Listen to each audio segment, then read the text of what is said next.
now let's get into Grayson's grades for the Eagles and Cowboys. And really, he was at the game. And, Scott, I want to get your take on, you were at that game. The feel in terms of the weather and how much intensity there was in that particular game on Sunday.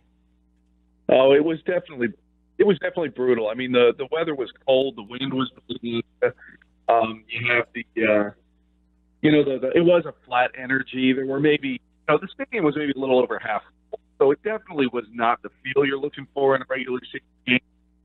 But it was what it was. I think these guys really went out there and were just trying not to get hurt, basically.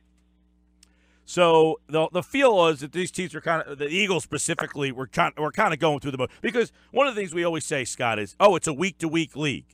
So I, going into the game, didn't really feel I didn't think there was a lot to gain by Nick Foles playing. Because he was going to be sitting out anyway this week.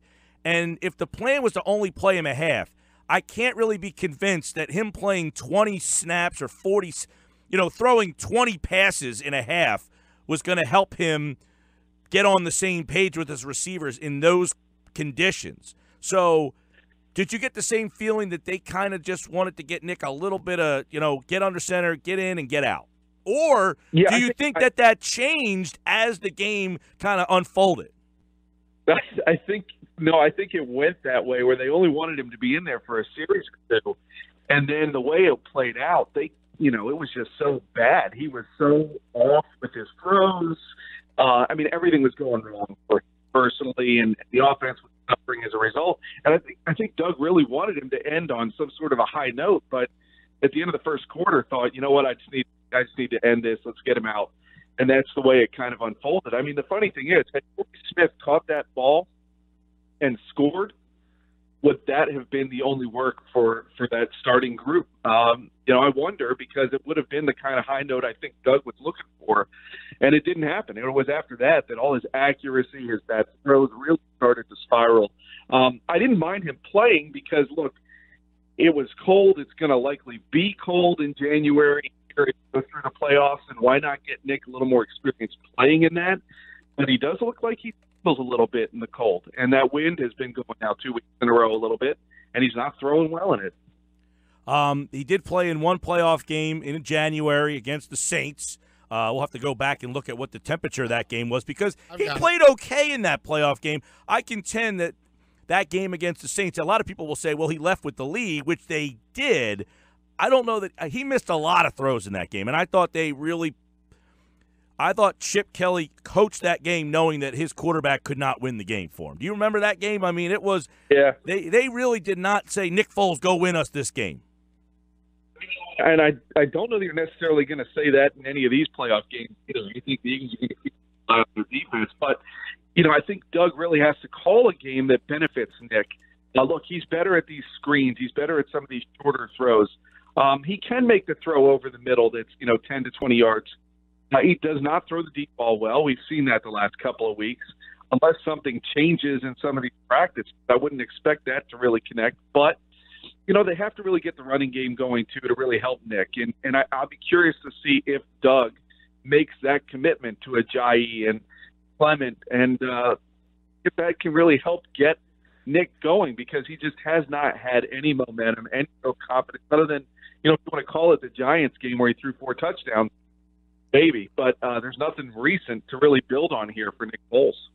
Scott, by the way, that game was 25 degrees. The wind chill was 19, so it wasn't like it was the frozen tundra or the ice bowl or anything like that. So let's get into your grades. You're talking about the 2013 playoff game. Against the Saints, where we all remember that they took the lead briefly at the end, 24-23, and then Shane Graham kicked a 32-yard field goal. Darren Sproles had a big game. A big play in that game. Mike Gill ran the kickoff back a bunch. I remember that. That was what was the guy? It was a bad penalty. Billy Davis was that defensive coordinator that could just keep on going and going and going, right? I mean, he couldn't stop anybody. So, all right, Grayson's grades, talking about not being able to stop anybody, Scott. Mike sometimes likes to look at your A's. I like to look at your F's. Who got F's out of that Dallas game? Well, we were talking about Nick Foles. I definitely gave him an F. I mean, he 4 of 11 passing for 39 yards and an interception. You went out there. It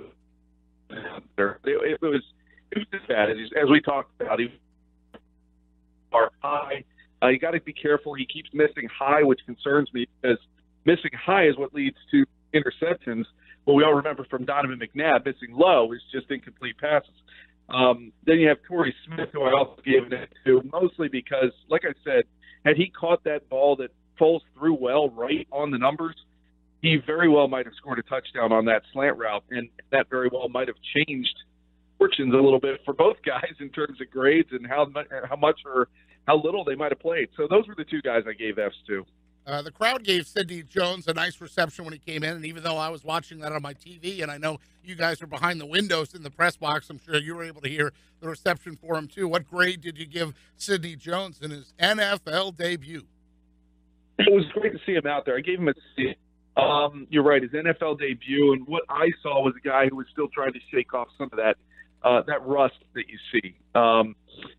I felt like he had some of that rust coming into it in terms of timing. There was one play in particular, I think it was Des Bryant, who caught a ball coming across towards the outside, and it just looked like Sidney took a poor angle because he had bad timing on when to cut or where to cut, what angle to take on Bryant to make the play, and it gave him a gain. And it was just one of those things that you see and you go, okay, it's just a matter of him getting comfortable and getting timing of the game down.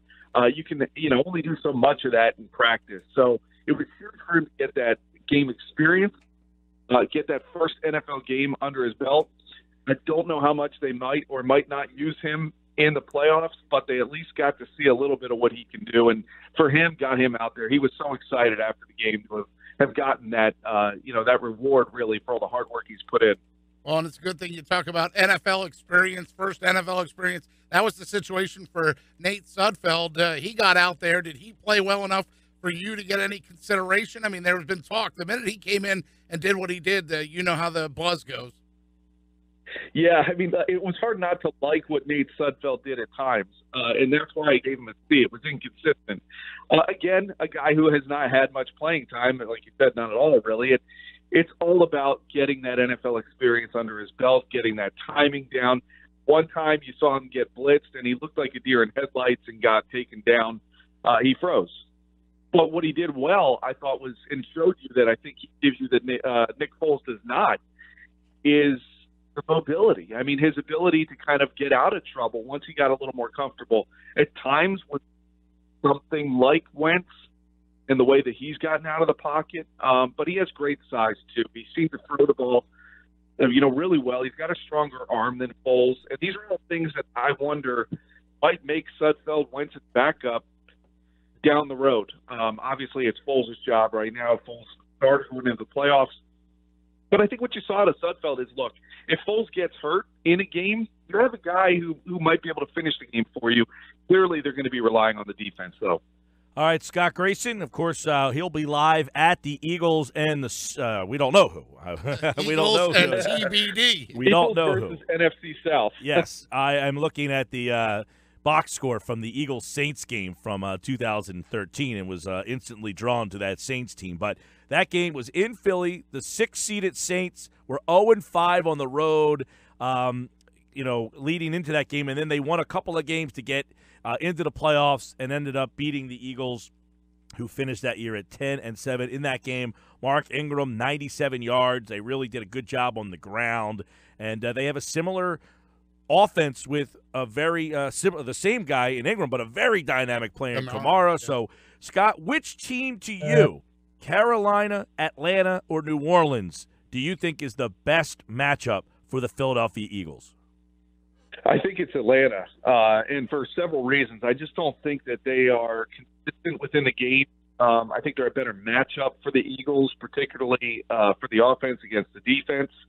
And you look at what they're going to have to do. They got to go out to L.A. They've got to play a night game on Saturday. So that game ends, they get to the plane, and they fly back to Atlanta. They're not getting in until Sunday, midday, until they really get the cobwebs dusted off and can start getting to work. Because they have to play Saturday, they'd have to travel Friday. They don't get the day off.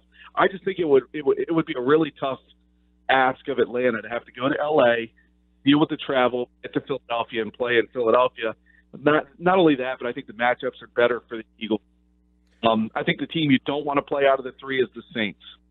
All right. And to me, that's the team that I think has the ability to, really beat up this defense a little bit with Drew Brees, Alvin Kamara, see how they might be able to match up. So I think it's Atlanta. Grayson's grades posted after every Eagles game, including the Eagles' next playoff game, January 13th, right here on 97.3 ESPN. Thanks, Scott. All right, thanks, guys. Happy New Year.